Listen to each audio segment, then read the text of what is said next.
দিদি, এই দিদি, কখন থেকে তোমাকে ডাকছি, তুমি শুনছো না?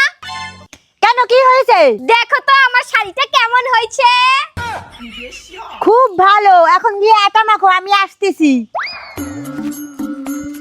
দূর, এত সুন্দর একটা শাড়ি পরলাম, কোথায় আমাকে একটু প্রশংসা করবে, তা না করে আমাকে এখন আটা মাখতে পাঠিয়ে দিল। দূর, ভালোই লাগে না। এই, তুই এটা কি করছিস? তুমি এই তো বলছো আটা মাখতে। উফ, আমার আর এগুলো ভালো লাগে না। তোকে আর আটা মাখতে হবে না, তুই এখন চুলা জ্বালা, আমি এগুলো রেখে আসতেছি।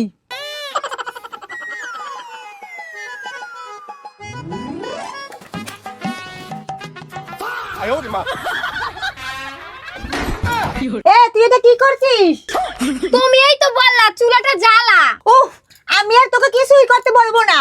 তাহলে জ্বালাবো কি করে, তুমিই বলো। তুই মোবাইলে দেখে নে কিভাবে জ্বালাতে হয়, আমি আটা মেখে আনছি। ঠিক তো, এই কথাটা আমার মাথায় আসেনি কেন? ঠিক আছে, তুমি কোনো চিন্তা করো না, আমি এক্ষুনি জ্বালিয়ে রাখছি, তুমি যে আটাটা মেখে আনো, তাড়াতাড়ি যাও। উফ, কাজ করতে করতে আমার জীবনটা একবারে শেষ হয়ে গেল। আপনি এখনো চুলাটা জ্বালাতে পারেন নাই? তুমি কি আমাকে এতটাই বোকা ভাবো? এই